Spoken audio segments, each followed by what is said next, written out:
Welcome back, everyone. This is episode 2 of the Full Court Trap. I'm Splash. We are joined with Jake, as usual. Right here. Buddy.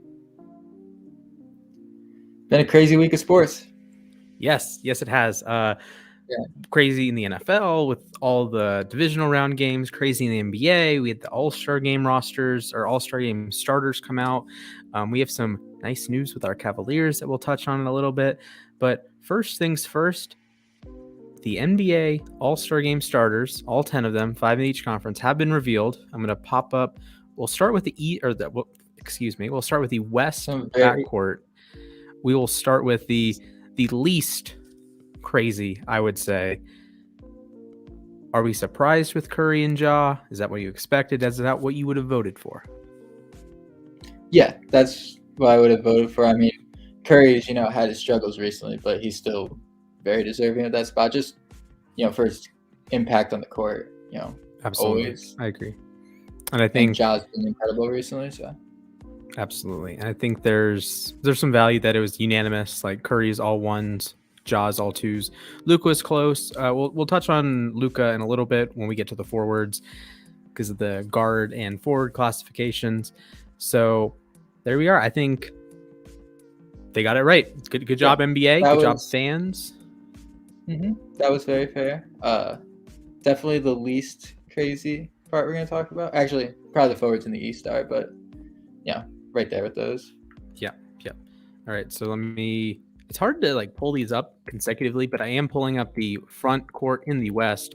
These are slightly more controversial, maybe not quite as cut and dry as a certain other. So we have LeBron for the 18th time in his career. He's heading to the All-Star game. He's going back to Cleveland. Can you believe it? Yep. As an All-Star game starter. Crazy. Nikola Jokic for the Denver Nuggets, another phenomenal season. And then the head scratcher of the group, the black sheep of the group, Andrew Wiggins is an All-Star. How do you feel about that? It was very surprising. I heard, I saw a lot of people voting for the All-Star game. I was like, okay, he'll be a reserve. And he's having a great season. He's really improved this year. Well, I'll get that out of the way before we talk about it. But there's 10 players I can name, or 5 players I can name that were more deserving than Wiggins for that spot. I mean, it's weird how they shifted the forward and guard position for the East with DeRozan. He was going back and forward to guard, but they couldn't put Devin Booker in there. He was having an incredible season in the West in the small forward position.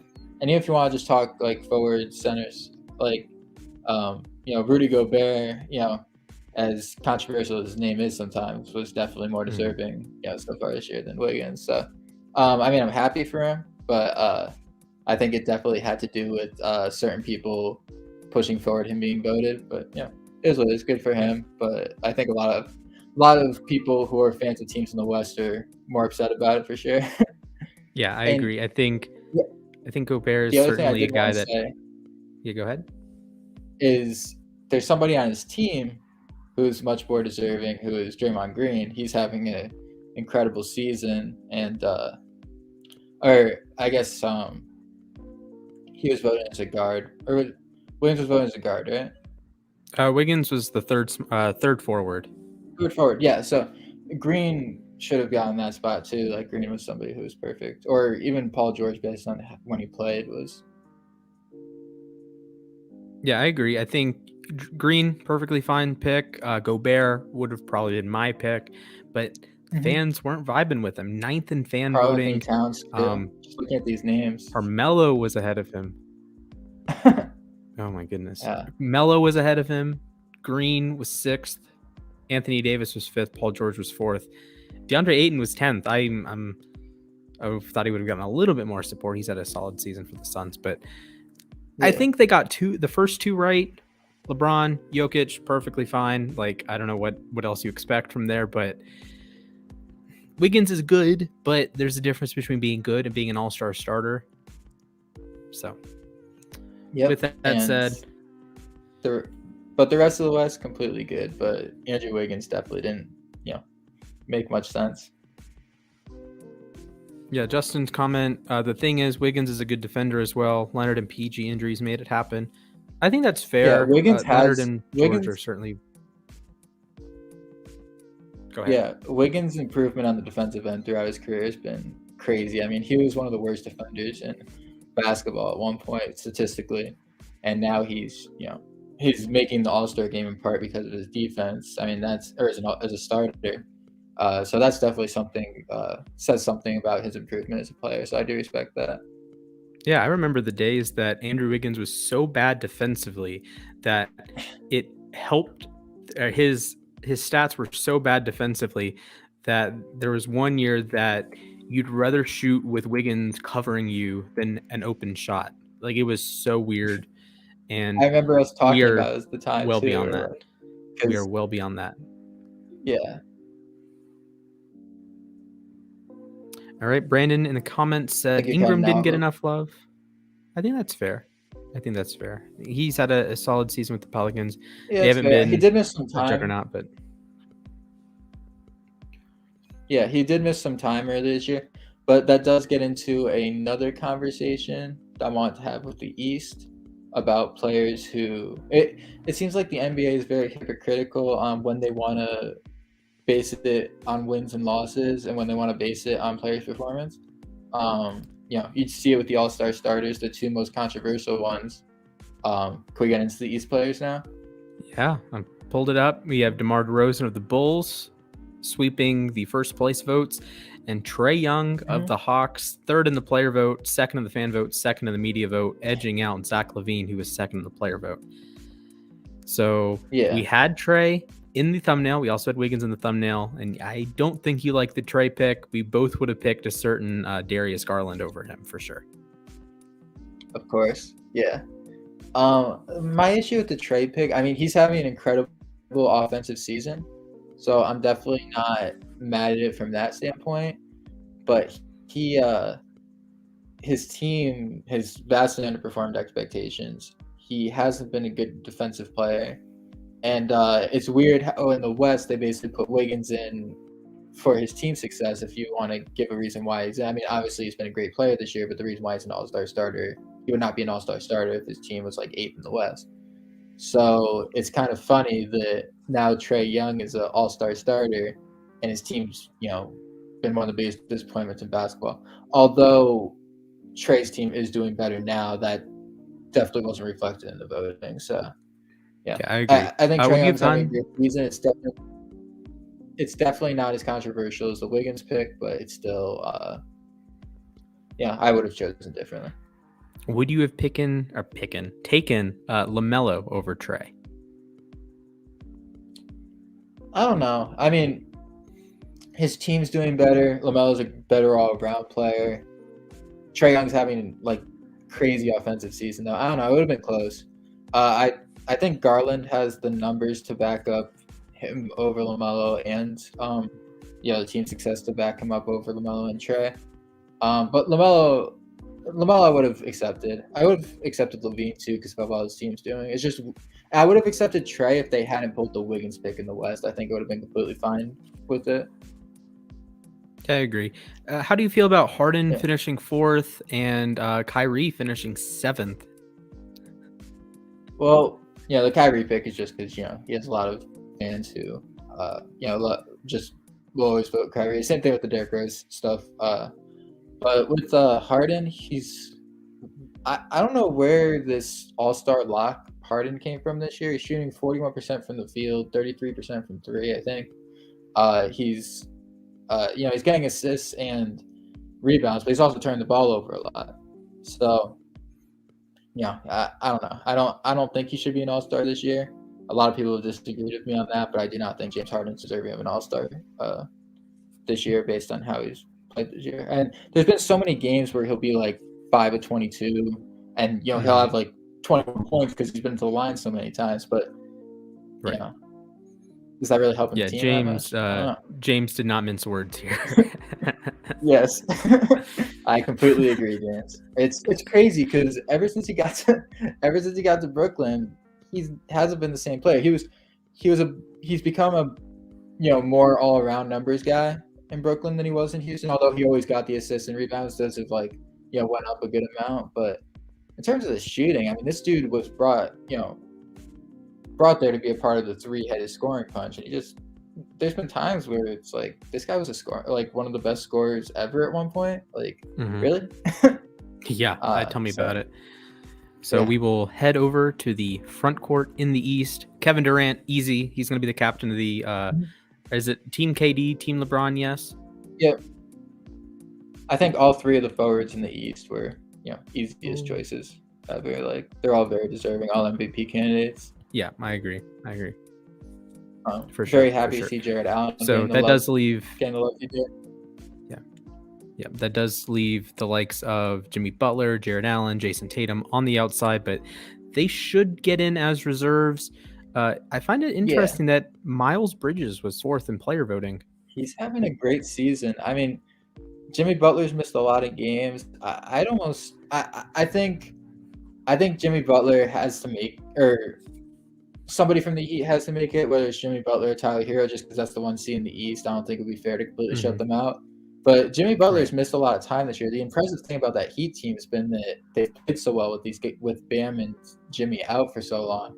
So I don't know who I'd take, Hero or Jimmy, because Jimmy's the better player, but Jimmy's missed a lot of time. Hero's been there the whole year. And you also have to throw Bam in there, but Bam's missed some time, and it's still impressive that the Heat are the top team in the East, but it's wild. Same tier. So we'll see. So let me look at the bottom of this list. So I'm going to scroll over, and sorry for giving all of you aneurysms for scrolling, but I just wanted to point some funny names out. Jabari Parker got 801 player votes, or 801 fan votes. Congratulations. Let's see who had the fewest. And Kevin Pangos got 1,000 votes. Oh my goodness, that is a catastrophe. Juwan Morgan, the Raptors, had 138 votes. He had a like all-star score, if you will, of 101.5, which is very bad. So congratulations, KZ Okpala, 1,000 votes. Isaiah Jackson, 1,000 votes. I've never heard Chiek Diallo, Kansas legend, right? 507 votes. Luke Cornett, Wes Owundu. I think I follow him on Instagram. These are some fun. Cavs legend. He was there for like 5 games. I think played in garbage time at 1. I did see his nickname's the Murder Cornet, which is a very cool nickname. So, yeah, that is a tremendous nickname. If we ever do like an all nicknames show, the Murder Cornet. Oh my goodness, that is something special. That is. I was like, this guy has to be. this guy has to be electric on the basketball court just for that nickname alone. But it's one of those like you remember Jordan McRae, right? The Orange Mamba. Yeah. The one who dropped like 40 in the last game of the 2015-2016 regular season? Yes, I believe so. And you have the Orange Mamba, and it's like, oh, well, you're supposed to be better than I think you're cutting out, bro. Oh, well. Your mic was cutting out a little. I'm doing my best in the dorm Wi-Fi known as Walmart. Yeah, you're good. I just wanted you Speaking to be able of to get doing, your point. Yeah. For sure. Speaking of doing your best, the Cavaliers are rocking and rolling without a key contributor, but that key contributor, Mr. Collin Sexton, has been laying out some groundwork, saying he might be ready for the playoffs. How do you feel about that? What was your vibe when you saw the news? I was so happy because Collin Sexton is my favorite player in basketball still, even though his Cavs season's been incredible without him. And he proved early in the season, because a lot of people will say, fast start, whatever, teams get off the fast start. The thing about the Cavs' fast start, going 7-4, was Collin Sexton was there, and they were playing all difficult teams to beat. So it wasn't like they were just playing, trash teams, and that's why I started 7-4. And clearly they've proven that throughout the season, playing one of the hardest schedules in basketball. So so Sexton coming back fills that score that the Cavs need. It would just be a really cool comeback. I mean, he's been such a hard worker his whole career. Being able to get back, from injury way faster than anyone predicted. I mean, they're saying he'd be out for the year for sure. It would just be a really cool story. I think the fans would go nuts for Collin coming back because he's such a fan favorite, and it made me really happy to see him in the playoffs with Garland when all these people said for the last couple of years they couldn't coexist, all this stuff. Right. which they proved the first 11 games this year. And when they played last year, honestly, when the Cavs were fully healthy, they've proven that they can play together. So I'd be really, really happy if Sexton came back. I think it would really point to his work ethic and how much he cares about being a team player. So yeah, I'd be really, Absolutely. really happy. And I think the Cavs don't, it's almost a luxury because the Cavs have been effective without Sexton, Mm-hmm. but it does bring another guy that can handle the ball in crucial moments, another guy that can make shots. Something we definitely need. Yeah, make shots in big spots, can put, 20 points in a quarter up. And sometimes in the playoffs, when your sets aren't working, you're not getting anything in transition, sometimes you just need a guy that can hit a shot. And I think Sexton is the best player on the team at being able to just hit a shot when all else is going wrong. And, if there's 10 seconds left, down one, I want the ball in Sexton's hands. Like, I love Garland, I love Mobley and Allen and Markkanen and all these guys, but I want the ball in Sexton's hands because I trust him to put the ball in the basket no matter how he manages to do it. Yeah. Well, if you look at, he's also a big time player. Like, he's had a lot of big time moments. And if you look at probably the most viewed game he's ever played in against the Nets last year, double overtime, that's, at least to us Cavs fans, a classic game at this point for Sexton dropping 20 straight points in overtime to double overtime. And he's proven he can be that guy when you need him. And he was really proven, and what made me really sad about his injury this year is that he was really proving he could be a team guy, all-around player. All the players love him. Like, there was all those rumors over the summer that these players didn't like him for complete BS. Like, all the players were so happy to have him back. He's, there. He's basically been another coach on the sideline from what they're saying. And, he's really was taking that step, I felt like, for those first 11 games before the injury. So it was really sad to see him go down, but it would put so much energy into this team if he came back, and it made me, just really happy as, a huge fan of him and the Cavs. So.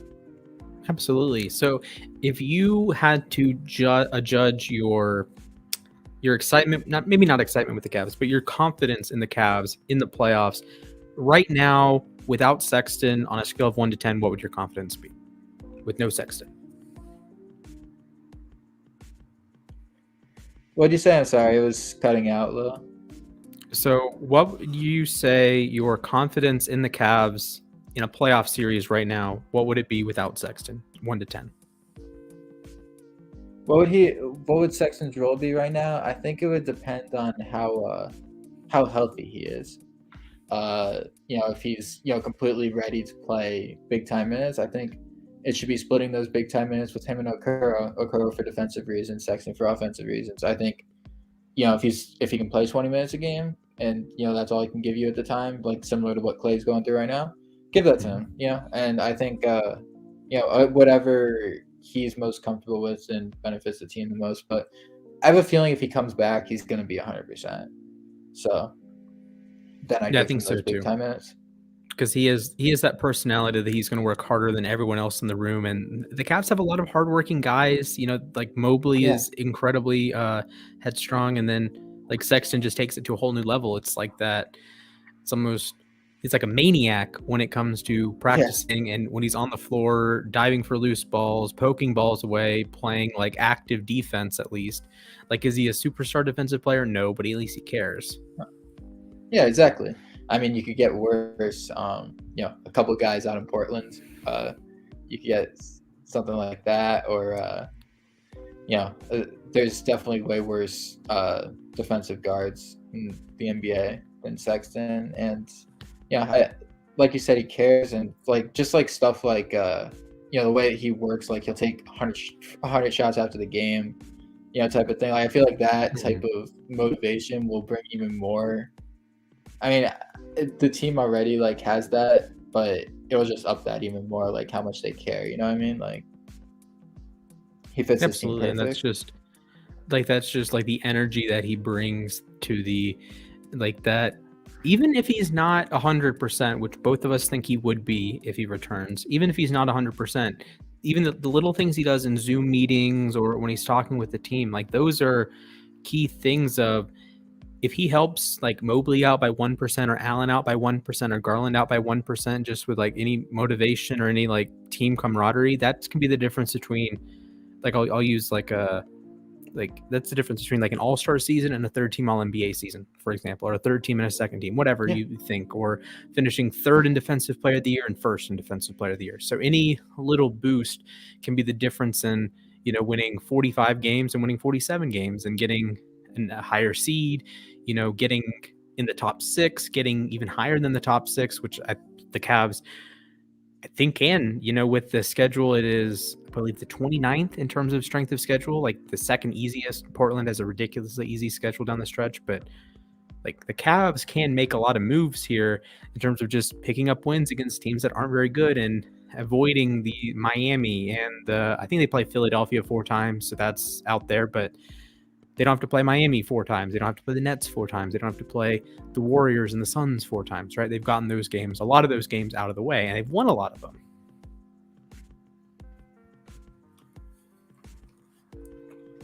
Yeah. You still there? Looks I'm like here. I lost him for the time. Oh, you're here? Okay. Yeah. Your mic was cutting out, so I wasn't sure. That's weird. Man, I hate, like, I don't know if it's a recording time, but I always feel like Wi-Fi, like, tanks for, like, this hour. But, like, when I do other shows, really, the audio is fine. It's weird. Yeah. Yeah, it's going in and out a lot, but it's still hearable for the most part, so I think you're good. Okay. Yeah, I can always switch over to my hotspot if necessary. Yeah, you might want to try that just because it is cutting out. I can do that a lot. All right, okay. Wi-Fi, hotspot, boom. Yeah, but on the topic of, shit, I forgot what we were talking about now. But yeah, I think it would help them a lot to have him back for the playoffs. I think he fits this team really well, like in terms of the score that they need. Or the 2 things they really need are a scorer right now and a backup center.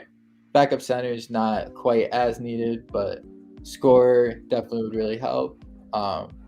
And it would make you not have to really worry about getting a guy like Caris LeVert too. If they're really confident Sexton's going to be back, why trade for Caris LeVert for the last few months of regular season? You have a really easy schedule in anyway.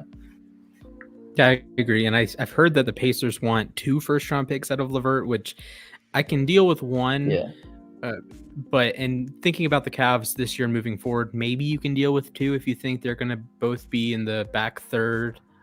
And it's like, I don't know, the 23rd pick and the 24th pick. Okay, that's not the end of the world in the NBA, but I don't know. 2 first-round picks for LeVert. 1, I think I would be cool with. Especially the way he's played the last few years. Mm-hmm. Yeah, I mean, like his production's always been there as a scorer, but sometimes the percentages are down, and also the injuries the past years. Now it's been freak injuries. Like you can't blame a guy, or you can't blame somebody for injury in general, but you can't blame a guy for getting cancer. Like that's just a really sad thing that happened. Very it's actually a miracle that he's an NBA player because they were able to find it right away because it was on his physical. So. That potentially saved him from, being, from injury, long-term injury time to, health or life-threatening. So, that for sure. That type of thing you can't go off of. But he's had some other injuries over the years that have definitely, been worrisome. Especially him entering his late 20s, early 30s. You don't know. But at the same time, the Cavs could get him for the rest of this year and then trade him in the offseason. He's got a valuable 1 year. After that, he'd have a valuable one year and $17.5 million left on his deal. So, I don't know. It'd be interesting. Did you see the Aaron Baines story from the Tokyo Olympics? I read it very quickly because I was doing something, but that was that was crazy. What happened? He collapsed or something and went into like during I forget which game it was, but during one of the games he went to take a bathroom break, right? And he never came back on the floor because he had a oh my goodness, what's the word? He thought he was paralyzed. So he had this. So he hasn't played this season, and I'll pull up the full ESPN story, but it was really scary to read. that it's just like he's, let's see, discusses health scare, heart-wrenching injury. Let's see. Baines suffered the injury off the court as he fell in the Australian locker room during a trip to the bathroom. After being taken to the hospital, an MRI revealed that he had suffered internal bleeding, which was putting pressure on his spinal cord, completely limiting his movement. This is from Yahoo Sports. So he actually had an uncle that had an accident similar and had to get quadriplegic. That's crazy. Wow.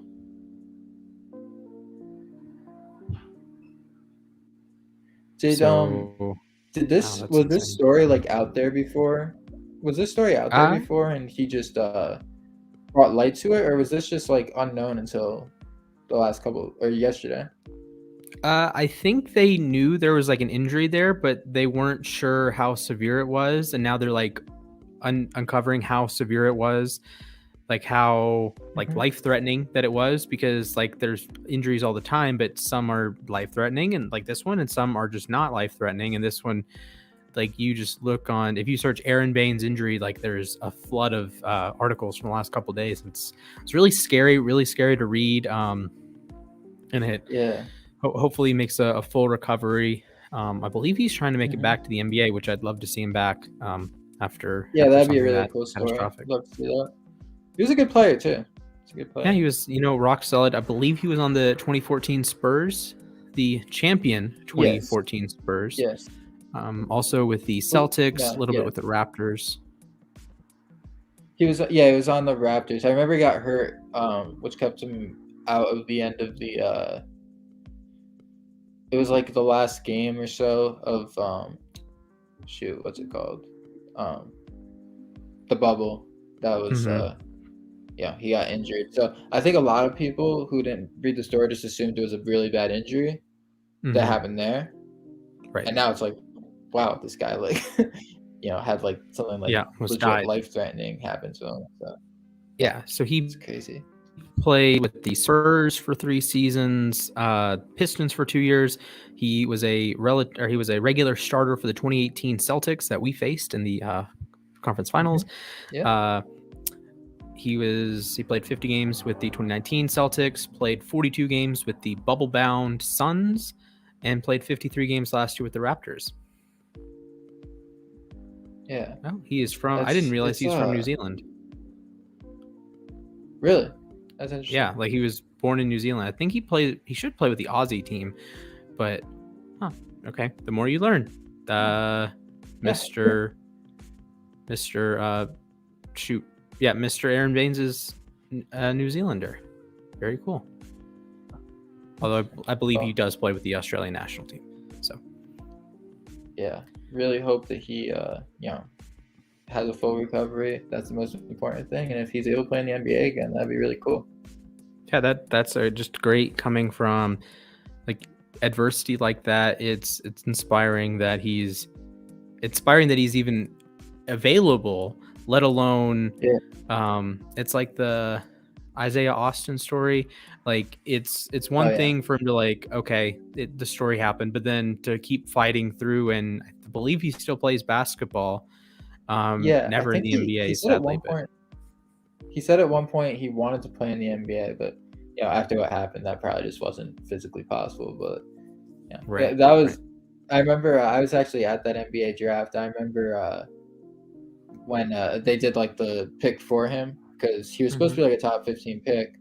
So they ended up putting the pick in place for him, and everyone just like clapped for him, and it really seemed like it was something that was going to hinder the rest of his life, and the way that he fought back and now is living a pretty normal life that's inspiring. So it's cool. I think that's often the best part of sports, is that people that go through adversity, like there was a Tennessee defensive back like in college that his name was Inquarius Johnson. His like teammates and coaches called him Inky, and he had like an awesome year, like 04-05.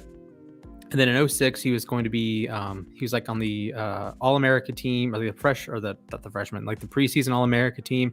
He's supposed to be a top 2-round draft pick, maybe some first round, and he in like against Air Force, they're up by 40, and he had an interception, or there was a collision somewhere on the play, and he never played again and lost out on an NFL career, countless of millions of dollars, financial stability for the rest of his life, and he's become a motivational speaker, and we listened to a couple of his talks in a class that I had a couple years ago. So, those are sometimes the best stories that are guys overcoming adversity. Yeah, I feel like that's definitely one of the coolest parts of sports. I feel like in any field, whether it's sports, I feel like the best type of music comes from adversity. That's and sports stories, all that stuff. I feel like or celebrities, or not just celebrities, but people in general who are big stories, making it back from that type of stuff is always really cool. So absolutely, it would inspire a lot of people if you made it back for sure. There's so much value in those, like not rags to riches, but like just overcoming, like stepping through obstacles. I think I hope that I see Aaron Baines on a basketball court later this year, whether this season or the 22-23 season. I'd love to see him back, and I'm glad that he's safe now, glad that he's recovering. So not everything is bad. Not everything is bad in the world. There's some good here or there. Yeah, definitely. Yeah. On the topic of our Cavs, they had a massive win on Wednesday, which I know we talked about the Cavs for a while, so we'll talk about it briefly. But that was a statement win, and it was awesome to see. I mean, I had class during the first half, so I checked the score. It's like 31-21. And then I'm like, shoot, like, Bucks are just playing really good basketball tonight. And then I look again, the Cavs are up by 8. I'm like, how'd that happen so quick? Yeah. And, everyone just started going off. Yeah. And I think, the fact that the Bucks were 18-3 with, everyone playing before that game really sent a message that this Cavs team isn't just some, feel-good story. It's for real. And, so yeah, that one made me very happy, to say the least. Yeah, stellar performance. The team as a whole shot 47% from the field, 45% from three, making 19 threes. Chetty came in huge off the bench, scored 23, dropped 6 threes. All you need is love. He hit 5 of them, 5 for 9. He scored 25, and 4 of 5 starters had double digits.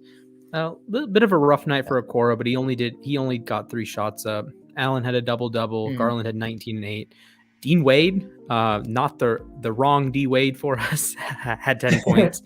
And Mobley, the best defensive player in the history of the universe, 16, 7, couple blocks. So great performance all around. The Bucks got theirs to some degree. Middleton, Portis, Giannis all were 20 plus. Drew Holiday struggled, only 2 for 9 from the field. Dante DiVincenzo also struggled off the bench, 4 for 11, 1 of 5 from 3. The Bucks did run a little cold from the 3-point line, 9 of 32, with Holiday going 0 for 2, Giannis 1 for 3, and a couple guys on their bench combining to go for 1 for 10. Yeah, I think a lot of that speaks to the Cavs defensively, though, and just I mean, they're the third-rated defense in basketball, I think. I can cross-check that. They are the defensive rating. They are third, net rating fourth, and they are second in points per game allowed. So what a time to be alive, ladies and gentlemen. So, the Cavs have an elite defense. After 2 years ago we had was it 2 or 3 years ago we had the worst defense in like the history of basketball, and now we're like this era's version of the 2004 Pistons almost. Yeah. What a turnaround. Even shout last out to Evan Mobley. Last year when Larry Nance was out, the defense was abysmal. So like it's crazy how far. Or Okoro also, when Okoro and Larry Nance Jr. are out, it's crazy. So it's crazy that Larry Nance Jr. isn't even here anymore, and the defense has gotten like exponentially better. Like Okay, if I can figure this out, I'm going to ask you when the last time we had this strong of a net rating was. I don't know if I can figure this out, but yes, I can. Okay. I don't think it would be with any of the. I'm not sure. Okay, so this is our best defensive rating since the 2016 Cavs, and our best offensive rating since the 2018 Cavs. So good things are happening this season. Yes. And actually, I mean, this is our best. So simple rating system is a basketball reference thing. There is a shot that if we have a strong stretch in February, March, April, there's a chance we have our best since 2010. And we won 61 games that season. According to Basketball Reference, the Cavs are on pace to be the number 1 seed. So I know Basketball Reference isn't everything, but it's crazy. Never would have expected. I mean, I said the Cavs would make the play-in, and people called me, delusional and stuff for even saying that they'd make the play-in. Now it's like, if we made the play-in now, something really wrong would have to happen. I agree. And this is so right now we have the 5th best relative defensive rating in franchise history, behind the 89 team that lost to, I believe that was the year that MJ hit the shot. The 07 team, of course, went to the finals. The 09 team that probably should have beaten Orlando but didn't. And then the 98 Cavs that were awesome defensively, horrendous on offense, and won 47 games. Good job, boys. Yeah. That Cavs Orlando series was definitely a head scratcher because, the Cavs play, like, that Orlando team was just really well built, like, all around. They had just a lot of shooters. Dwight in his prime was a monster. But LeBron had an amazing series that series. Yeah, he had the unreal shot. Was it game 2, the buzzer beater? Yep. So, good old. Did you know that in 2018, our average age on the roster was over 30? 30? Yeah. Sounds like the Lakers roster right now. Yeah, now it's 24. I'll look up the Lakers one, but this is one of the youngest rosters in Cavs history. It is actually it's like a top 10 youngest Cavs roster ever. Last year was the 2nd youngest. The youngest was the 03 Cavs, so right before we got LeBron. And then how do you build a team that the average age is over 30? Let me look at the Lakers. They're probably like 32 or something ridiculous. But oh man, that just screams. I mean, guys like Austin Reeves, Malik Monk, and Stanley Johnson probably bring it down a little. What is it? It is 30.9. It leads the NBA. It's the 2nd time in 3 years they've had the oldest roster. Yeah, I was seeing something the other day that said that the Nets and Lakers have by far the worst futures in basketball, like just based off of everything that they traded away, the age of their rosters and everything. Now with the Lakers, they always get big free agents, to join there at some point. So the Lakers won't be down forever. But in terms of the Nets, they've traded like their next 7 first-round picks away, something like that. Yeah, they've tried to do as many as possible. Like I get it, but at the same time, how much do you want to blow up your future? Like it's like what the Clippers and Thunder did with the Paul George trade. Like you're trading away guys that like a 2028 first round pick.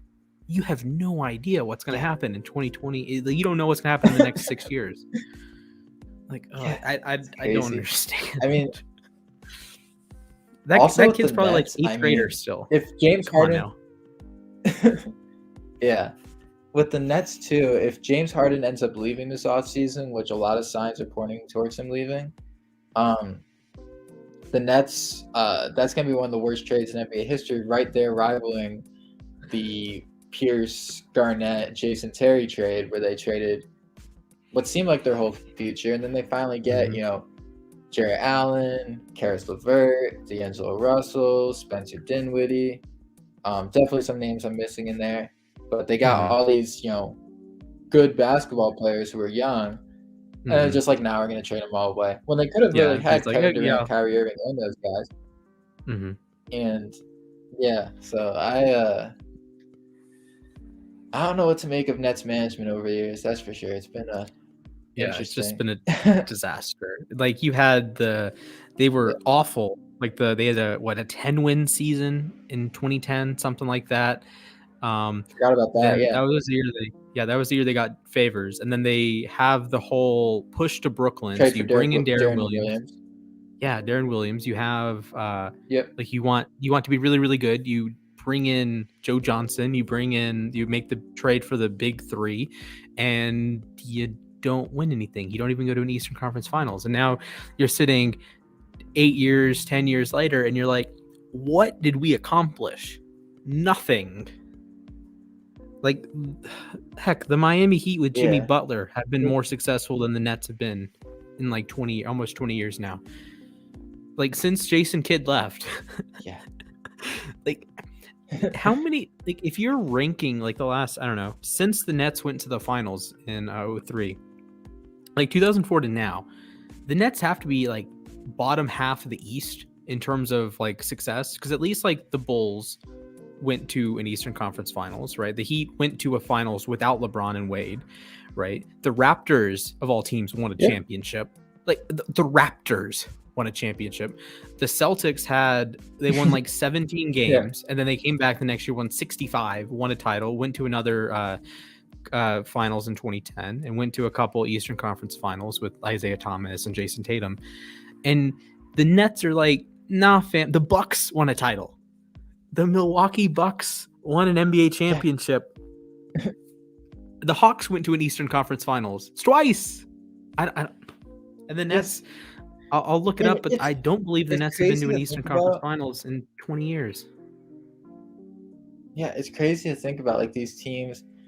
Like, the Hawks run last year was so random. Like most people had them lose in the first round. They were playing really good basketball towards the end of the year, but nobody expected them to get out of the second round. Maybe they get an upset over the Knicks, but it would be close, and then they're going to get killed by the 76ers. It's just crazy to think that these teams, whether it's the Nets, whether it's a team like the Kings who hasn't made the playoffs since 2005, I believe. I think the last year was like 06. It's crazy to think that it's crazy to think that these teams just haven't had like any real success. At least the Nets, have made the playoffs and stuff, but that's about as far as it goes. It's just crazy to think like that one random run has not ever happened for those teams, so. Yeah, so they last made the Eastern Conference Finals in 2003. They last won 50 games in 2002, which is just a little unfair. Last year they only played 72 games, so they would have got they were 48 and 24. So last year's a little unfair. But if you had to take a stab at this, guess who the only player to crack 8 win shares for the Nets since Darren Williams did it in 2013? Well, I wouldn't guess Durant because he's been out a lot. He's at 5.8 this year. Is it Kyrie? It is not Kyrie. Kyrie did lead the team last year with 7.4. 7.4. It's definitely not Harden. It is not Harden. Was it? It's like Jared Allen or Karis LeVert. It is Jared Allen. One of those guys. Yep. It was Jared Allen. No way. Yes. Cavs legend Jared Allen awesome. with 8.2 win shares. So technically, Jared Allen is the best net since Deron Williams. So bow down, everybody. That's awesome. And he had as many 8-win seasons as like Deron Williams had 1. Vince Carter had 2. Richard Jefferson had 2 ridiculous seasons. What? Yeah, no, he was really, really good. How do you get 11.7 win shares? He wasn't even an all-star that year. What the heck? Okay, another Cavs legend, Richard Jefferson, by the way. Yes. The man had 11 win shares. Basically the Nets whole team at this point. Yeah, exactly. He had two seasons that he had 11 win shares. And then he had another year with 9.9. That is insane. And he had, what? He had an 18.9 PER, but like 12 win shares. I'm not following. But okay. That's crazy. Congratulations, Richard Jefferson. Cavs legend, of course. Yes. We do have a question in the comments from Mr. Connor. Predictions for Conference Championship Sunday. It's a good segue into something else we were going to talk about. So I'm going to say them with scores because there's just scores that I'm feeling for these games. All right, let's hear it. So I'm going Bengals 38 to 35 over the Chiefs. That's a lot of points. And Rams 20. Yes, and Rams 23-20 over the 49ers. Okay. I agree with one of your picks. Do you know which one? I think it's the Bengals over Chiefs. Yeah, I'm taking the Bengals over the Chiefs. I have the Bengals winning 31-28. Then I have the Niners completing the 3-game sweep of the Rams. They're going to invade SoFi Stadium Sunday afternoon. Debo's going to go nuts. Aaron Donald, he's going to know who Debo Samuel is. George Kittle game, Brandon Ayuk game, Trent Williams, Tomlinson, Mack, Brunskill, Compton. Garoppolo is going to throw like 8 passes, and the Niners are going to win 24-17. Okay. So, yeah, I can see it happening. It's just so hard for me to see a team that it's not like the 49ers match up crazy well with the Rams, and it's so hard for me to see them 3 games sweeping them this year, but it could happen. It's 1 game away from happening, but yeah, I mean, I understand where you're coming from. Do you know the last time a team swept like in over 3 games? Because I actually don't remember the last time it happened. I don't know. I mean, almost a point I was going to bring up is it almost happened last year at the Saints-Bucks, which was just, for the last 2 seasons, the Saints have had the Bucks number in the regular season, and the Bucks come out, and it was a pretty close game early on, but then it just completely ran right past them. I think they won like 37-20 in the playoffs. And that seemed like much more of a given based on the regular season games than the 49ers beating the Rams does when they last time were getting destroyed early before they came back, which has been a recent trend with the 49ers. They start off slow and then get hot. So not saying it was a fluke win or anything, but it's hard for me to see it happening 3 times, that's for sure. Okay, so historically, when teams meet the 3rd time, the sweeping team is 14-8. Huh, that's fascinating. So what did you say? So there have been 22. Okay, this is going to be the 23rd time that 2 teams played 3 times and 1 team won the first 2. So historically, the sweeping team, like the team that started 2-0, has finished the sweep 14 times, including the 1999 tennis. Huh? 14 out of 23? Yeah, it's 14 out of 22. The Niners are the 23rd team. Okay. That's pretty interesting because it feels like the playoffs, they're both very good teams, and the team that's gotten beaten twice would kind of know. Yeah, but I guess the team that beats them twice also knows the other team in and out, so it makes sense, I guess. Mm-hmm. Yeah, it appears the last full sweep, I believe, is 2004. It looks like yes, the 2004 Rams, ironically enough. Oh, really?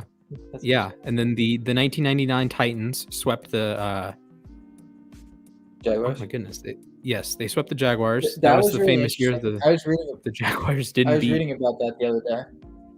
Mm-hmm. The Jaguars were undefeated, other than they played the Titans. Yeah, that's insane. Okay, actually, the last time there was a sweep was the 2017 Saints. They swept the Panthers, beat them in the first round of the playoffs. Actually, yeah, this article is from the last year with the Saints and Bucks. Let's see. Yeah, so the last time it happened was 2017. I just totally blanked. 2017. Yeah, Saints Panthers. Lex says Niners not going to advance. Connor says Staff GOAT getting it done. I don't know if I'm calling Stafford the GOAT right now, but he did have a very impressive game on Sunday, though. This is true. And Connor says 49ers are just the Steelers with a better offensive line. Wait, what? No, I've not no. If you have to, okay, with one like extraneous bit, it would be like saying, I don't know, Seattle is Pittsburgh with a better quarterback. That's valid. But if you have to attach like with a better X and Y, then you're just like, I don't get it. I'm not following beyond that. The Steelers do have something to build on, though. It'll be very interesting to see what they do after their quarterback. To me, they desperately need like a really bad season. Like Pittsburgh and Seattle desperately need to suck balls for like 2 years. Like, yeah, you have your superstars. It's almost how I feel with the Pistons in the NBA. They were mediocre for so long. And I think the best thing that's happened to their franchise, they just went to completely, terrible now. Like no more signing Derrick Rose and stuff, trying to be mediocre. We're going to just throw the whole franchise away for a few years, let Cade develop, whatever. I think that's the best thing the Pistons have done. So I think I'd agree, Seattle, once they trade Russ, which hopefully will be this offseason, and Pittsburgh now, I think it's the perfect time to rebuild. And they can get a lot of pieces. I don't know if I trade all those guys on defense, but they definitely have tradable guys so you can get some assets for and stuff. So yeah, I think it's almost like a stigma to have a bad season. Like one of the big stats for Ben Roethlisberger was he never had a losing season with the Steelers, which is kind of BS because he had 2 losing seasons with the Steelers, but the Steelers bailed him out in the other games regardless. So yes, it's impressive that the Steelers have gone 18 years without having a losing season. Congratulations. But I am also 99% sure that Steelers fans would prefer to have a 3rd Super Bowl ring than have 18 straight non-losing seasons, right? And their quarterback, who, is the staple of that, didn't exactly have a great game in his last, I'm not going to hold that Chiefs game against him because, absolutely. But the, that Browns game, he had 4 interceptions and I think a lost fumble, or no, the center snapped over. Yep. That was an amazing way to start the game. But he had 4 interceptions in that game, I believe. Yes, he did. He also had 4 touchdowns and went for 500 yards, but it was on 68 attempts. Yeah, how much do yards really mean, though, when you're down by 20 when they were down most of the game? 28-0 in the first quarter. I don't think I'm ever going to see something like that again. Because I really hope that Browns. I really hope that the Browns can bring it back, because that was a really fun team last year, and obviously they had their issues this year, but there's still a whole lot of talent there to build around. Yeah, if they hit on their first round pick, like I'm thinking, I'll do another mock draft for Monday, but I'm thinking if you get a Drake London at 13, Garrett Wilson at 13, one of the other receivers at 13, and Baker is better than he was this season, like that's what I think people, when they look at results, sometimes they say, oh, that's going to happen again, right? So it's heading into next year, the Bengals are probably going to be favored in the division because everyone's going to assume, oh, well, they won it in 2021. They're definitely going to win in 2022. And like Lamar wasn't very good for a lot of 2021, so he's not going to be very good in 22. And they're going to assume the same thing with Baker. And they're going to assume, oh, new quarterback in Pittsburgh, depending on who it is, that's going to be a wild result. But sometimes that's not the case. Like the Browns have a really talented roster. The Ravens had a really talented roster. And there is potential that the Ravens are going to have one of the best offensive rosters in the NFL. No clue what's going to happen to the defense, but I agree with the Browns' point that having a down season, going 8-9, is not the end of the world some years, right? Yeah. Like not every year leads into the next in terms of how good a team is. Look at the 49ers. Mm-hmm. They went to the Super Bowl in 2019. They had really high expectations in 2020. They got injured to crap. And guess what? They had really high expectations entering this season. They were a logical pick to win the division. Well, they finished 3rd, but they still made the playoffs. Well, and also they had a rough start, if I remember correctly, this year. I think they started 3-5. Yeah, in 2018, 2019, I think the 49ers, didn't they finish the season like 6-0 with Jimmy G at quarterback?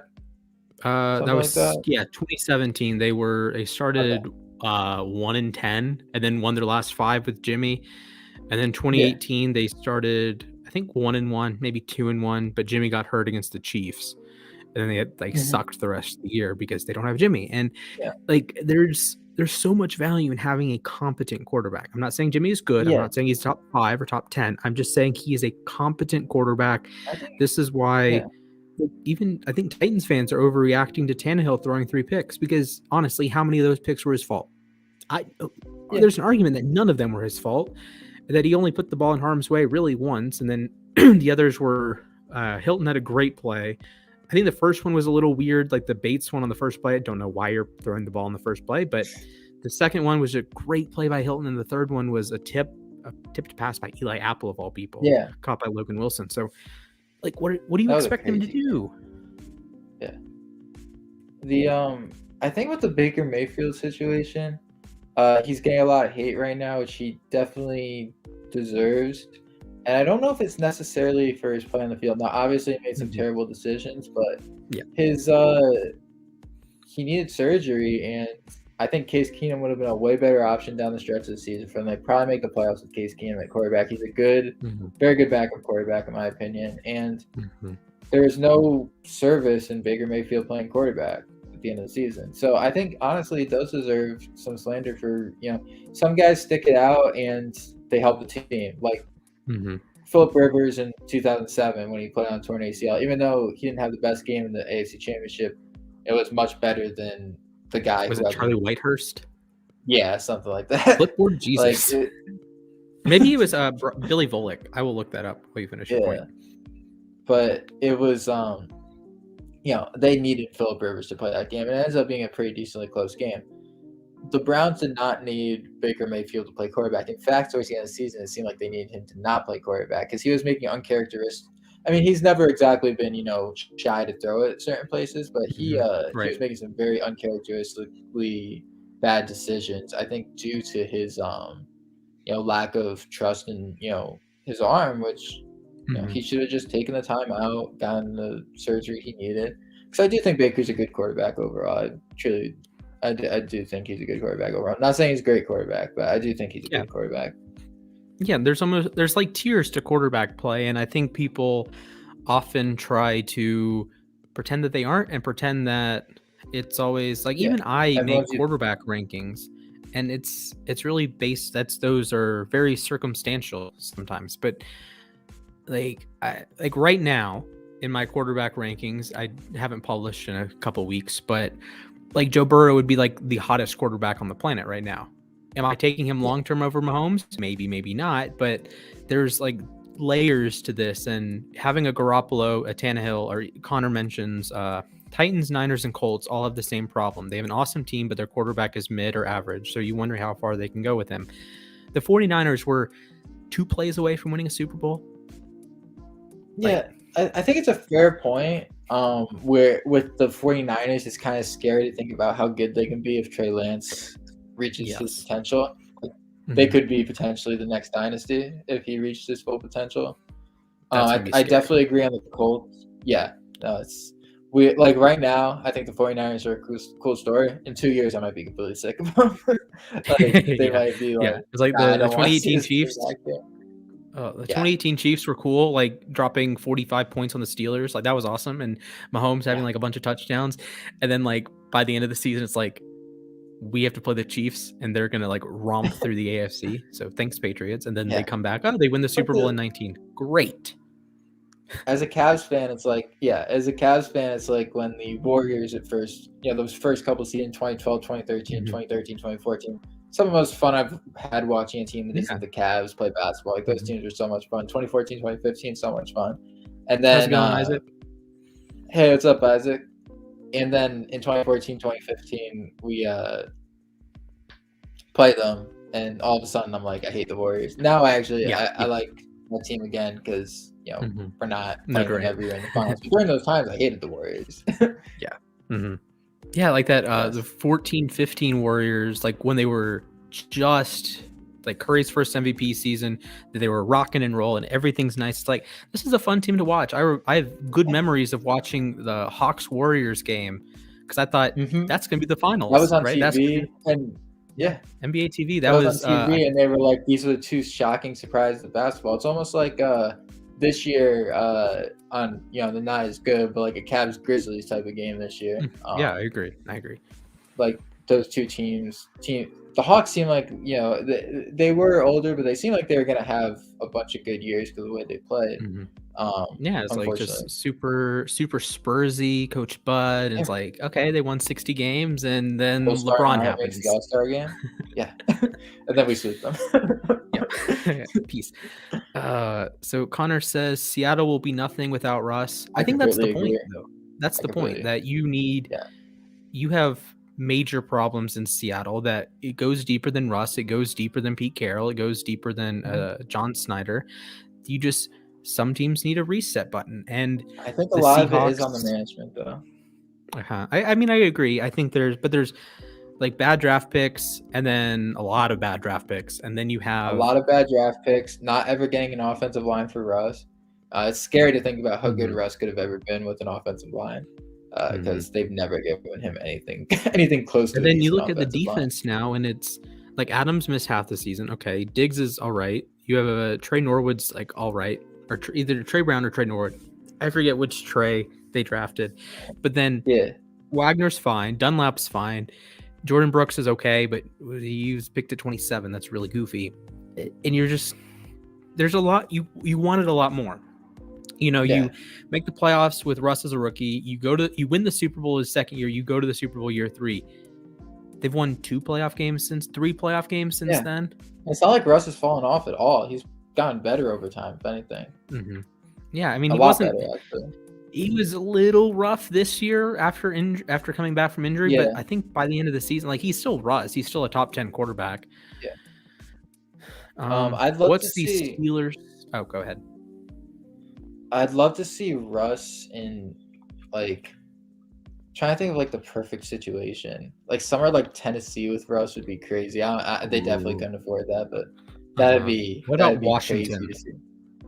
Oh, that'd be awesome. Washington almost feels like when Brady went to Tampa. Like Tampa had all the pieces. They just didn't have even though I like Winston, definitely wasn't the quarterback for them.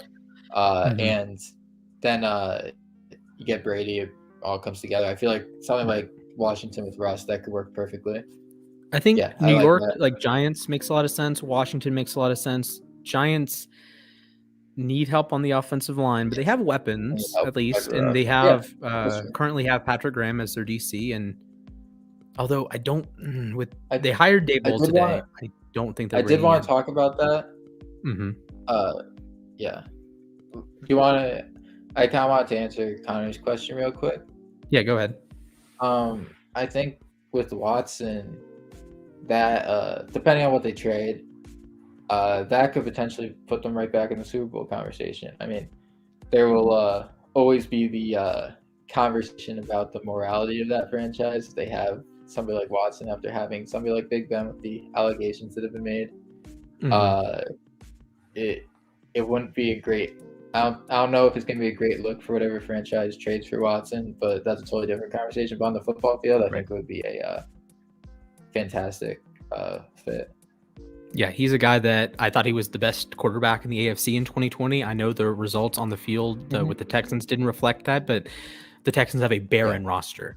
And Watson was unreal. He was week in, week out was a top 10 quarterback. Like, you're not even saying that with Rodgers and Brady. Like, Rodgers and Brady have the last 2 years have been awesome, but there were a couple games here that are like, Brady wasn't very good this week, or Rodgers wasn't very good this week. Few and far between, yes, but they happened. Watson was a top 10, top 12 quarterback every single week of 2020, and it was just magnificent to watch, even though they were losing. And like, if he goes to Pittsburgh, I think red alert, they probably jump to being favorites in the division, because you look, they have lost, maybe not lost pieces on defense, but they've lost some of their luster on defense. I mean, they did lose Dupree. Tua didn't play at all this season. They traded Hargrave a couple years ago.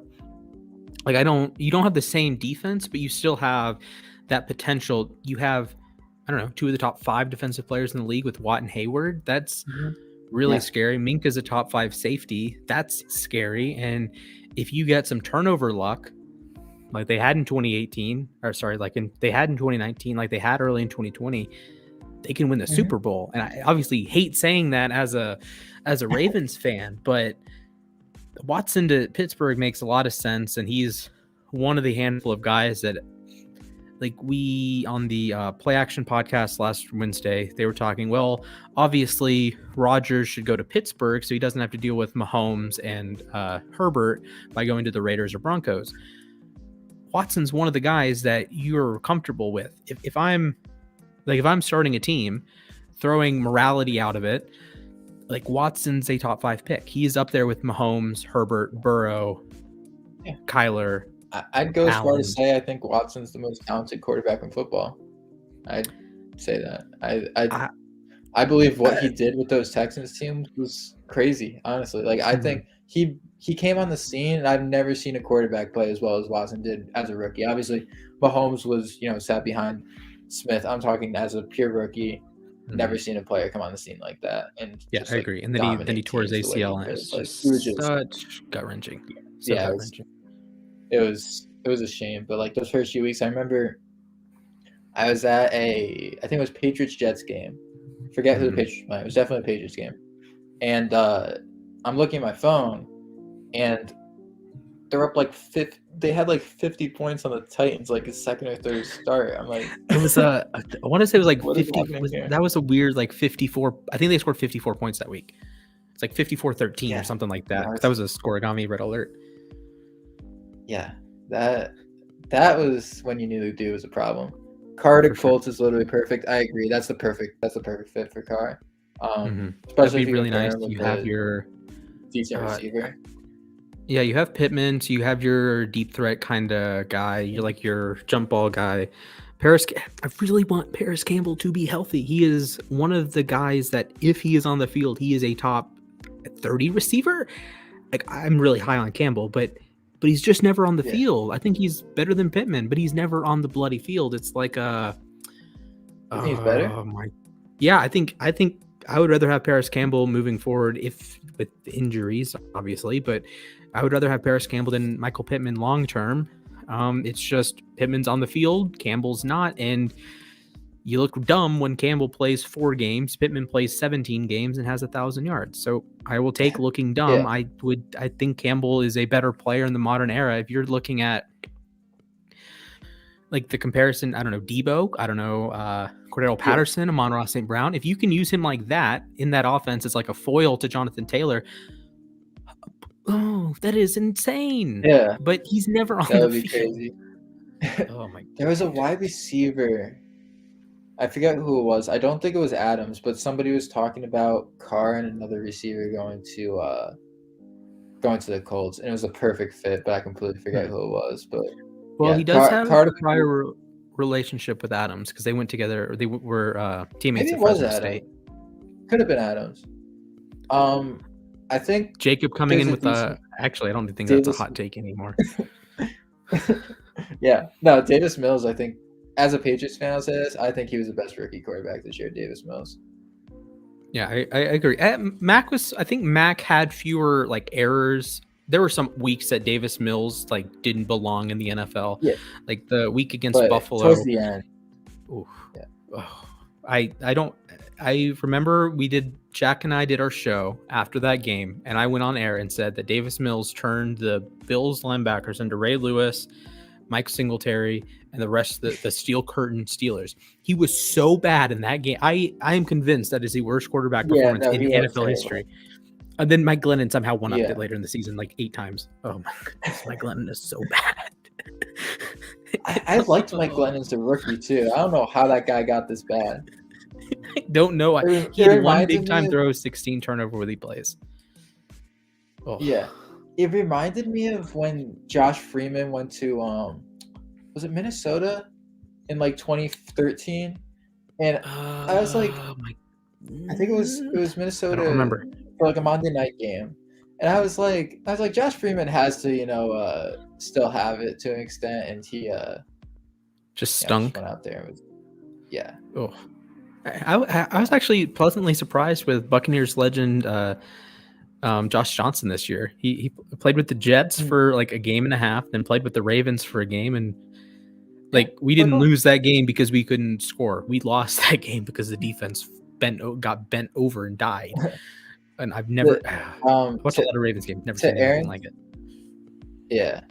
to Aaron's comment, Russ in New Orleans with Kamara and Thomas, I think I completely agree. I do think they're gonna roll with Watts or with Winston at this point. I like it. I like it a lot. I like it too. But yeah, Just Russell stay Wilson healthy. there would be crazy. Yeah. Yeah. How do you feel about no Sean Payton though? I don't know. I mean, kind of felt like his magic luster. Yeah, it felt like his magic had worn off over the years. I mean, no Super Bowl in 13 years now? That's true. Still won a Super Bowl more recently than the Steelers. Yes, and the Steelers. We did have a conversation about. I do like Tomlin a lot. But yeah, I don't know. I don't think Sean Payton is the difference between them being a Super Bowl team or not Super Bowl team at this point. I think fair. I think he's a good coach, but I think it's time for him to retire. I think he's certainly got something out of Teddy Bridgewater in 2018. I guess the issue that I have is really or was it 2019? Those years are running. I think it was 18. Or no, 19? Yeah, it was 2019. Yeah. Okay. Yeah, because he was with the Panthers in 2020, and then the Broncos this year. That's right. So I think like some of it's almost like Belichick in a way that his like eye for talent has eroded a little bit, but when he actually has talent, he can make it work. So like say the Taysom Hill stuff, I don't trust Taysom Hill as a starting quarterback in the NFL, but when Peyton does have a guy that is a legitimate starter in the NFL, see Bridgewater, Teddy, you can make it work. Or when Breeze is even at the end of his career was at least a top 30 guy, he made it work. But like when Trevor Siemian's your quarterback, ouch. When Taysom Hill is your quarterback, ouch. When Ian Book is your quarterback, ouch. Yes, Northwestern legend. And it's like Belichick. It's like if he gets a good player like a Christian Barmore or a Kyle Duggar, okay, great. But when he has like a total whiff, then you're not recovering from a total whiff. But Barmore's unreal. Well, that's the thing as a Patriots fan that makes me worried and somewhat excited about the future. The thing that makes me worried is that they signed a lot of guys, and I don't know if their styles necessarily match to today's NFL. Like, there's not a whole lot of speed on the field. The defense isn't exactly perfect, as we saw in the playoffs. But there is the Belichick factor where these guys, like if you get talent, next season elevated. Could look a lot different. What? Oh, I just said like with Belichick, if you have talent, it gets elevated. Right. But if you don't have talent, then you just like look like you have your pants down. It's almost, I forget the comparison I made that. Oh, it's like Wink Martindale with the Ravens defense. Like when they have 2 all-pro corners and a Pro Bowl caliber safety and a bunch of nice pieces on the defensive line. Okay. Your scheme works perfectly and it gets elevated because you have high-end playmakers. But when you don't have Peters, you don't have Earl Thomas, you don't have Marlon Humphrey, Calais Campbell is 40, and Brandon Williams doesn't seem interested in playing football, your defense is going to be cheeks. Speaking of defense, Aaron says if Rodgers went to Indy with Devontae and Jonathan Taylor, that O-line and Indy's defense, they might be in the the AFC title game in 2020. I mean, duh, you think? Like if Rodgers went to Indy with like that is a slam dunk. Like they would jump over Tennessee immediately. Yeah, I mean they should have. By all accounts, it feels like really should have won that division regardless. Those games were crazy. And then at the end of the season, they just fell apart. I don't know what happened those last 2 games. Like that team, the Jaguars, so good. I don't. And even the game that gets overlooked is that game the week before against the Raiders. I was looking, I felt like they had that game, and then they didn't. Yeah, they were huge favorites. They have Wentz, and it's like, why are you losing to the Raiders? Or even the Ravens game that they blew a 19-point lead to a guy that can't lead a comeback. Or the first Titans game. If you don't, or the second one of the Titans games, if you don't blow a huge lead to the Titans, you're in the playoffs. If you don't blow a huge lead to the Ravens, you're in the playoffs. If you don't blow a lead to the Raiders, you're in the playoffs. And if you don't lose to the bloody Jaguars, you are in the playoffs. But nope, they lost all 4 of those games somehow, some way. I don't get it. I don't. I don't get it either. I really did not understand. I mean, as a Patriots fan, after what the Colts did to us, I was like, good riddance. But yeah, it was Wentz was awful in that game too. He honestly, just threw 8 passes, so it didn't matter. Connor coming in with the hottest take of all time. The Giants have the worst quarterback room in the NFL. I actually don't agree with this. So believe it or not, who do you think has the worst? I don't agree. I think Daniel Jones is not a catastrophe. That to me that matters. He's not. So he's a decent quarterback. So let me look at my wall. Yeah. So Bills are good, Patriots are fine, Dolphins. I'm looking at my wall of pennants. So Bills are fine, Patriots are fine, Dolphins. I actually like Tua. Jets, Zach Wilson's okay. Ravens are fine, Browns are fine, Steelers. I think the Steelers currently are the worst with Rudolph and Haskins. Of course, they can draft someone or trade someone, so that is something that can easily change. Bengals are good, Titans are fine, Colts are fine, Jags rookie, Texans rookie, Chiefs are obviously fine, Chargers are fine. Broncos are weird. Like they have 2 guys that are probably like between 30 and 40 on the starter tier. I think I'd rather have Jones than either of them, but having 2 guys is nice. But like beyond Jones is just Mike Lennon, Jake Fromm. Like I'm sure as a fellow Jake, you probably are appalled that Jake Fromm has a starting job or had a starting job for a little bit. The redacteds. Yeah, I don't hate Heineke. I think I'd rather have Daniel Jones than Heineke for like a long-term thing. Heineke's cool. Cowboys are fine. The Giants, Eagles, I think they should keep Hurts. Packers, that could be really bad if they don't have Rodgers. Cousins is fine. Fields is fine. Goff is Tim Boyle. Jordan Love looked awful this year. Bucks with Brady are fine. Saints with Winston are fine. Yeah, Love had a grade in the 30s. I didn't think he was all that bad, but I don't know. Yeah, it was not a big game. He needs some work. He does need some work. Then I'll finish. Falcons are actually, I think the Panthers have the worst room. And then the Rams are fine. Niners are fine. Seahawks are fine. Cardinals are fine. Yeah, I think the Panthers inexplicably have the worst room. I would much rather have Daniel Jones and Sam Darnold. Yeah.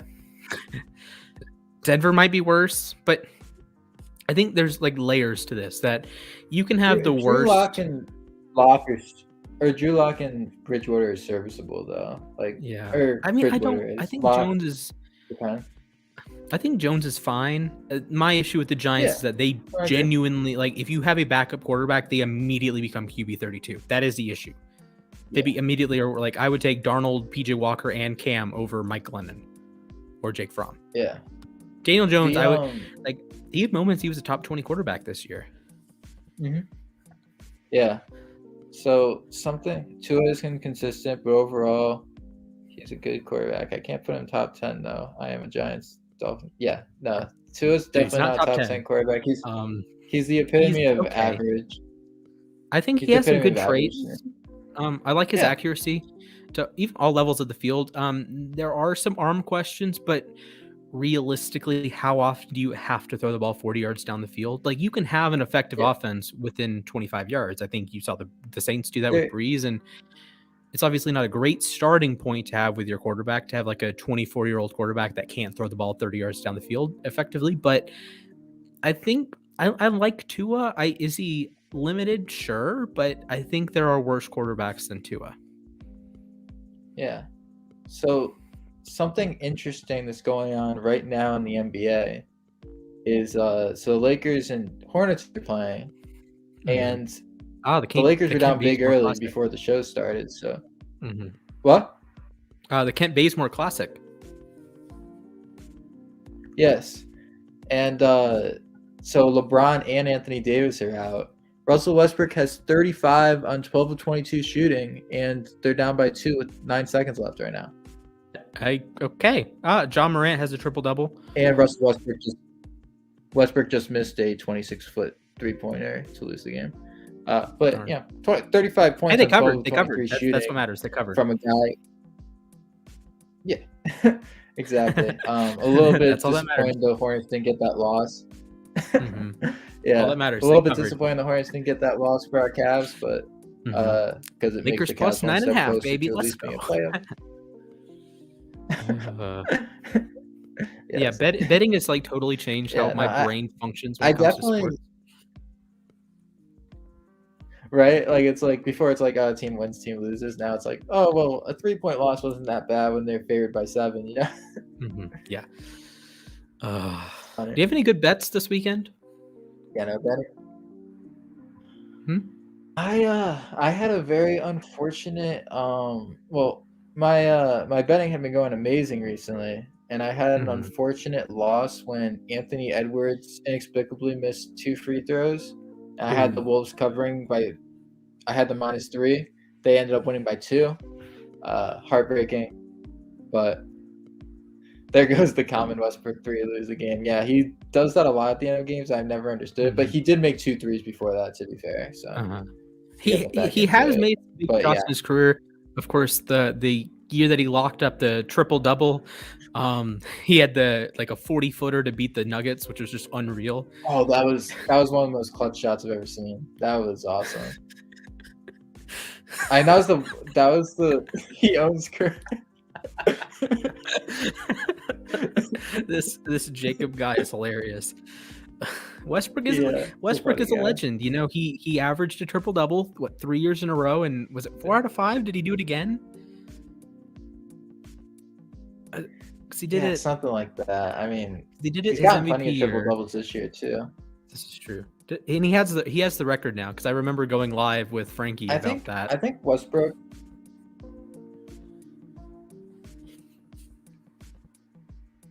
Go ahead. What do you say? I completely cut out. Oh, I was just waiting for you to say your point. With Westbrook, I think there used to be the sides of very overrated and very underrated, but now I feel like it's almost just very underrated. Like he's a top 10 point guard ever, and I don't think anybody can really take that away from him at this point. I also don't think it's fair that people are judging him based on what is he 33 now, 32. He's not the same athlete he was in his prime. He's one of the greatest athletes we've ever seen on a basketball court. Still is a great athlete. Still an incredible athlete. I think he and Rose are probably like the premier point guard athletes ever. Yeah, Wall would be there, but he's not a good basketball player as them. So he's still very good. He was still a very good basketball player in his prime, but he wasn't comparable. Has he played Westbrook this year? Rose. Nope. There was actually the talk of a Westbrook for Wall trade at one point. That's right. I don't know why the Lakers would do that. Right? Because they were that was the Wizards and Rockets trade. That was the Wizards Rockets trade. And I don't care how bad you guys have been traded for each other twice. Yeah. For Joe Smith, probably. That'd be very interesting. I don't think it'll happen because AD and LeBron really want Westbrook there. I think Westbrook's been the scapegoat for a lot of issues in Los Angeles this season. I understand how you're going to expect a guy whose main specialty is going to the hoop and either scoring at the hoop or passing out to shooters to go to the hoop when there's no real spacing on the floor. Right. I think that's the Lakers' problem more than anything else. LeBron is dominant enough where it just doesn't matter. Sometimes if he has spacing, he's just going to get to the hoop. Yeah, he's LeBron. But Westbrook's not. Year 19 LeBron, by the way. He needs to be in. Crazy. Westbrook, he needs a decent spacing on the court, and I don't think it's fair for people to judge him based off a season where he hasn't had spacing on the court.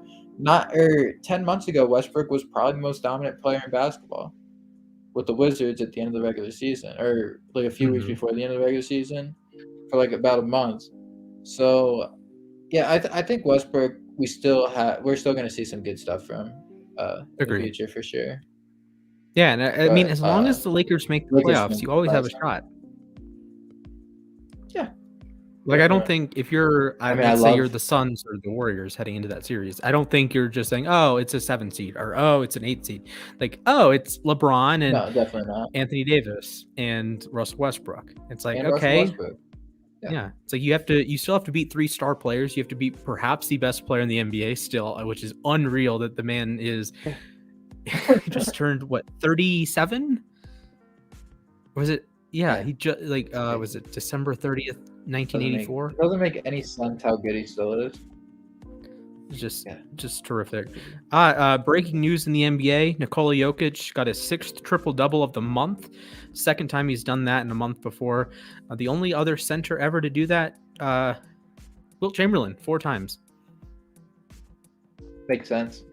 Wilt Chamberlain's numbers almost feel like they can't be real. Like at a certain point in time, that dude's numbers just don't make sense. Like, yeah, it's almost like you open up NBA 2K and like turn all the sliders up. Imagine Russell, he's Lakers. What? Oh, like imagine if what did you say? Actually, so I'll give you a hypothetical. What player pre 3-point line would have been better with 3-point line?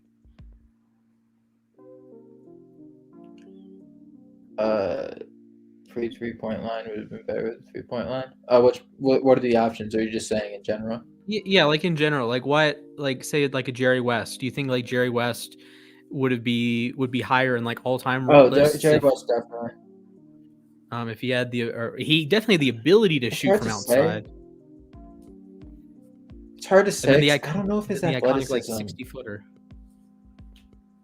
Yeah, I don't know if Jerry West was as athletic enough to be a great player today, but he certainly had the shooting. Yeah, the basketball like IQ. But it would be 100%. Yeah. Over the summer, after the finals, we should definitely have players that were in the wrong era, not wrong era, but players that would have been better like nowadays. Definitely. James brings up Sam Jones. I like Sam Jones is a very good pick. I like Sam Jones a lot. Yeah, no, I like that. Rest in peace. I think he's a recent rest in peace. Rest in peace. Yeah, I was gonna say I didn't want to get him confused with somebody else from the Celtics teams. I knew somebody. I thought it was Sam Jones, but I didn't want to make the mistake of saying the wrong name. But rest in peace. That was sad loss. It's always sad when you have those guys who've been around for so long and are literally there for the beginning of the greatness of basketball pass away. So yeah, absolutely. Rest in peace to him. Yeah. Well, let's. Do we have a full court trap player or coach today? Last week we did Frank Vogel. Do we have anything on the docket today? It might be Frank Vogel. I mean, yeah, I'm not gonna clip it if it is Vogel, but maybe. Trying to think of who else we could have this week. I actually did cross my mind yesterday. I think Julius Randle might be, honestly. There's talk that the Knicks might be willing to trade him now. Or was it him? Knicks. They haven't been playing Cam Reddish, have they? Like they made this like big trade for Reddish a couple weeks ago, and he's played like 2 games with them, something like that. Yeah, I don't understand it. Yeah, so Knicks rumors Julius Randle could be available at the deadline, and that's crazy considering he was like a legend. Looked like he was becoming a legend in New York. 8 months? Last year ago. Yep. Yeah, 7 months ago. Or no, yeah, it's crazy. It shows. I mean, I don't think Julius Randle's looked like a very good basketball player this year when I've watched. Looks very unconfident out there. It looks like that Hawks series really did something to his confidence. But it's crazy, like especially in New York, big markets like New York, LA. It's crazy. Yeah, just as a drain. If they have the right personality to play there. Yeah, like it's just crazy how quick they can turn on you. Because that Knicks team last year. But the last thing I want to say about the Knicks was that team last year had a dream season, and all the Knicks fans remember now is they lost in the first round, which is crazy because they were not supposed to be there last year. So yeah, very much an overachieve, and now they're underachieving. Yeah, I don't know if it's necessarily an underachieve or they're just back to where they should be, because that team doesn't have a number one score. Sure, but you at least think they're like have a crazy playing spot. Sure. Yeah, but, I mean they should be a playing team. Yeah, but they're the 12 right now. Talent. And Tom Thibodeau, to me, has always been a very good at setting the tone as a coach. But over time, it seems, and I don't know if it's that players stop buying into his coaching or if it's just the way it he wears happens. it in the But middle. over time, I mean, he plays his starters crazy minutes first of all, which might be the reason Cam Reddish isn't getting playing time. That could change over time, but Thibodeau's. I mean, the reason why Derrick Rose had his injuries could be attributed a lot to Thibodeau. I mean, obviously in 2010, 2011, Derrick Rose shouldn't have been playing those minutes. Right. And it's gonna be interesting to see where it goes from here. I definitely don't think they should fire him after this year because he had such a great first season last year. But I think if the season ends how it's going right now, it should definitely be in the full court trap going into next year. Let's just say that. All right. Well, we have for future segments. Aaron says between Jokic, Morant, and Giannis, who's MVP so far this season? I'd go with Embiid. I think what Embiid. I had it as DeRozan a couple weeks ago, but I think what Embiid. I mean, he's 15 of the last 16 games. I think he scored 30 or more. He's been dominant. He looks like modern day Shaq with a jump shot out there. Maybe. I think that's arguable that he literally he looks like probably the most dominant center we've seen in years. Now Jokic, I don't know if I take him over Jokic because overall as a player because of Jokic does so many more is such a great passer and everything. But in terms of Embiid has them without Simmons right now in a playoff spot. He's dominating out there every night. I think he was out with COVID. I don't think he's been injured this year, which he's a player who's had a lot of injuries. I think Embiid is my MVP right now. It's definitely not so far away where if he had a bad week or somebody else had a great week, it would change. It wouldn't change. Like if he had some tour shooting nights or just Steph Curry. If he did that, then it's obviously up in the air. I might go Giannis. I think Jokic has had an incredible individual season. The Nuggets haven't won quite as many games as you want them to. Yeah. But Giannis, he's having another great season. Ja is having a phenomenal season with Memphis. Some respect for DeMar DeRozan. Played a ton of games for the Bulls, and they are the number 2 seed in the East right now. They are losing to the Spurs tonight, but revenge game for DeRozan. Yes, not going so well for him right now, but as a Cavs fan, friend, I would like to see a friend of the show, Anthony Simons, at 27 as the Blazers beat the Rockets tonight. 27 again, sheesh. Yeah, he's 11 for 17 shooting, 5 and 9 from 3. Nurkic at 25, McCollum at 26. They just whacked the Rockets. They won? Yeah, they won. Yeah, they won by 15. It's crazy. I couldn't have seen Portland going into the season losing McCollum, or I guess McCollum's back now, but losing McCollum and Lillard for a good portion and still being in a play-in spot. I agree. I know that the 10th spot in the West is very weak, but still would have expected them to be the worst team in basketball if that happened. Yeah. Yeah, absolutely. Some triple-double news. Ja, 30 points, 10 assists, 10 rebounds. Jokic, 20, 13, and 10. The Pelicans' leading scorer tonight was Herbert Jones. He was he the one who had the great game the other night, or was that Walker? I cannot recall. Herbert Jones just sounds like a 2K generic player. Let me check it out. Who was the guy who I was thinking of? I was watching that game the other night. I think it was against the 76ers. It was Alexander Walker. He had 31 points on 11 of 23 shooting.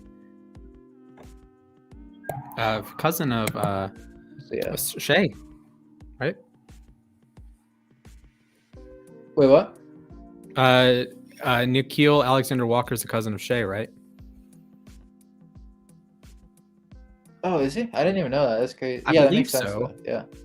Yeah, with the hyphenated names, at least cool. just circumstantial evidence says yes. So are there any other pressing topics you want to touch on? We are over the 90-minute mark. Yes. I mean, considering our first show did this in the second, we're here now. I think it's definitely a possibility we can do this in the future. I mean, I think me and Splash have talked about this, but I think we touched on it on our first show, but we'll literally have like 3-hour conversations just talking about sports, without the podcast. So we could definitely go for a very long time with it. Absolutely. I just want to give a shout out to everyone who, this time, we haven't gotten to see all the comments because, of stuff, but, because of different sites and stuff, but all the love we got on the show last time meant a lot.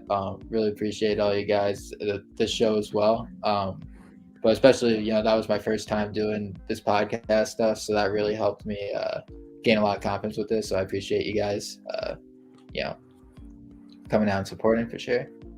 Yeah, thank you guys for liking the stream, sending it out to other people, even viewing the stream. Even if you're here 30 seconds, that means a lot. If you're here for the full hour and a half, 2 hours, that's great too. Yep.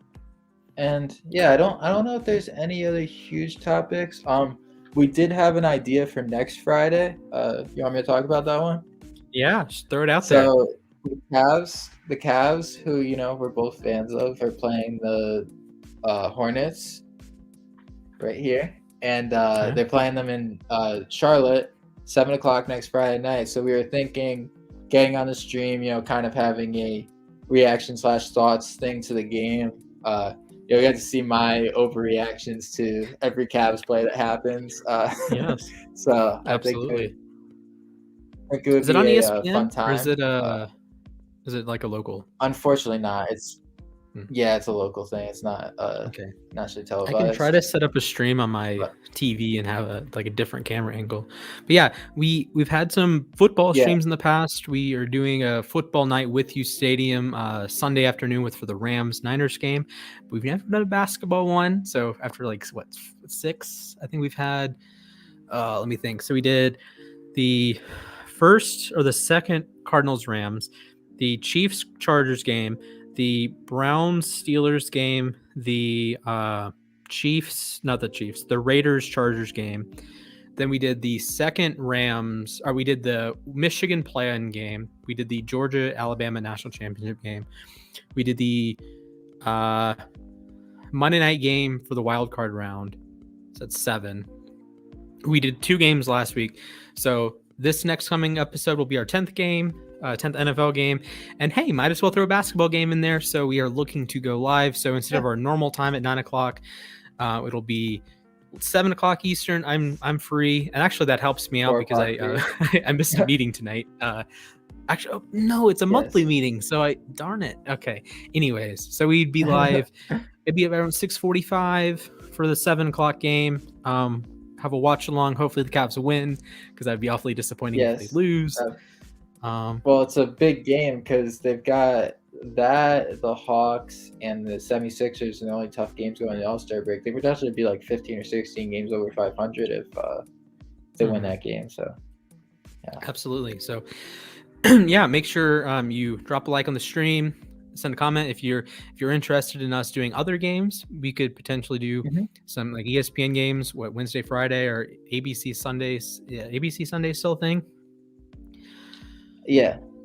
Okay. I don't know my access to TNT on Thursdays, but I've been watching, so much of the, because I have League Pass. I've been watching, on every team's stream. So I kind of forget if they have. I think they still do have those ABC Sunday games though. Okay.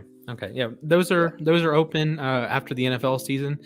But yeah, so if you have any ideas for us in terms of topics to talk about, or streams, or ideas for like a short, or like if you want us to do like a top 5 MVP ranking, or top 10 defensive player of the year, whatever, I'm open to ideas. I do shorts on my Instagram, which is right down yonder, right there. Yes. We would love to do some NBA shorts, so make sure you guys smash that like button. Subscribe to the channel. Follow us on Twitter and Instagram at uSTADIUM. You can follow my accounts. I can add them into the description. Jake, where can the boys follow you? Twitter, Hip Hop Twist on Twitter. Yep. That would be perfect. Make sure you ring-a-ding-ding that Le'Veon Bell, that notification bell. I forgot that it's ring-a-ding-ding that Jordan Bell, that notification bell. Because this is a basketball show, not a football show. So any last words before we wrap it up? Nope. I'm very excited for the football games this week. I'm very excited to see where the NBA goes before the trade deadline because there's a lot of names being thrown around with no action right now. So very interested to see where these guys get traded. We talked about that for a good amount of last show, but yeah, I'm very excited to see what happens in sports next week. Hopefully baseball gets resolved soon. I think it's looking like they're gaining momentum. It's not going to happen the next couple days, but early February, I think it might get started. So before we go, do you know whose jersey this is? If I could see a number.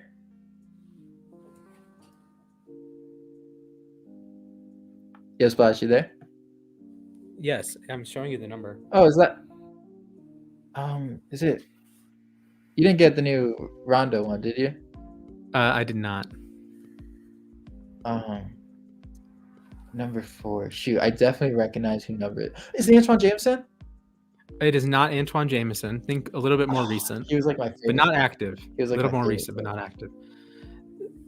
Also, thank you, Aaron. Did he? Thank you, Aaron. Really appreciate it. That'll be a great game Sunday. Go Niners. I have a buddy. Did I tell you about this? That if he had bet $5 if it's a Ram or if it's a Bengals 49ers Super Bowl, he wins $1,000. That's yeah, you're telling me that's nuts. Yeah. Did that go into your decisions for picks? No, not at all. I know who your shirt is, by the way. Oh, Kevin Porter Jr. It is Kevin Porter Jr. Kevin Porter Jr. I remember you telling me about your Kevin Porter Jr. shirt. So yeah, hit $100 for it. He was off the team within a year, and now we have a different number 4, also from USC, who's a little bit better. I think we can say at this point he's better generational defensive talent. Yeah. Oh man, I need. Well, actually, I think maybe I for the purposes on the shirt right now. I don't know if you guys could see, but Evan Mobley right there. Oh, nice. Love to see it. Yeah. I wonder if I can say to the IRS, like, hey, I bought like a jersey, but I used it in a show, like a sports show. So can I get it like a tax? Like, can I just write it out like for business purposes? I don't know if that's a thing. Like Lee Corso with all of his headgear. I don't know, because like I feel like it should work, right? Because I use like my StatHead subscription, like that helps this, and like this is my job, right? So I don't know. Yeah. I don't know. I'll have to ask my dad about it. So before we actually did have a financial corner on Wednesday night's show. I like teased her the first 5 minutes. Then I like mentioned that my stocks all stunk, which they're actually moving up, so that's good. So I'm not broke. Well, I'm broke, but I'm not that broke anymore, so that's good. We're all college students. We're broke. Yeah, this is true. And if my mom's watching, she's probably going to complain that this area is like all of them are like off by a little bit, but that's okay. So, thank you guys for watching. Another great show. Yep. Tune in Sunday. Jack and I will be live for the Rams Niners game. I'll have a mock draft on Monday. We'll have some various content over the weekend. Early next week, Wednesday, we will be back with the Sports Desk and Play Action Podcast. And then you and I will be right here at 7 o'clock Eastern next Friday, February 4th, right? Yep. Crazy. Wow. This month of January's flown by. Yeah. Unbelievable. Have a great weekend, everyone. Appreciate the support again. And go Cavs. Yeah, go Cavs.